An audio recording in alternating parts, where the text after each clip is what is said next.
সেদিন রাতের বেলা আমরা নেমে পড়েছিলাম আমাদের গন্তব্যস্থলে। তো সেরকম আর ভিডিও কিছু করা হয়নি, রাত ছিল বলে। তাই পরের দিন সকালে উঠেই, ঘুম থেকে উঠেই চলে এসেছিলাম সমুদ্রের ধারে। হ্যাঁ, আমরা সমুদ্রে গেছিলাম, পুরীতে। পুরী সচরাচর সবাই সবাই যায়। আমিও এর আগে অনেকবার এসেছি, কিন্তু তাও প্রত্যেকবার নতুনই লাগে। এবার আমরা বর্ষাকালে গেছিলাম।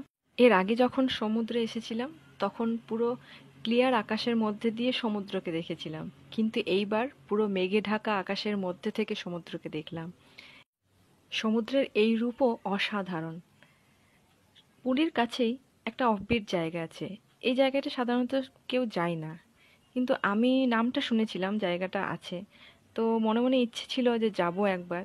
তো এইবার গেছিলাম। এই জায়গাটা হচ্ছে মোহনা, যেখানে নদী সমুদ্রে এসে মিলিত হয়। আমি এতদিন অবধি ভূগোল বইয়েই পড়েছি যে মোহনা নামে একটা জায়গা হয়, যেখানে নদী সমুদ্রে এসে মিলিত হয়। তো মনে মনে দেখার খুব ইচ্ছে ছিল। এইটা হচ্ছে নদীটা, এই সমুদ্রে, এইটা হচ্ছে সমুদ্র, এইভাবে মিলছে, নদী সমুদ্রে মিশে যাচ্ছে।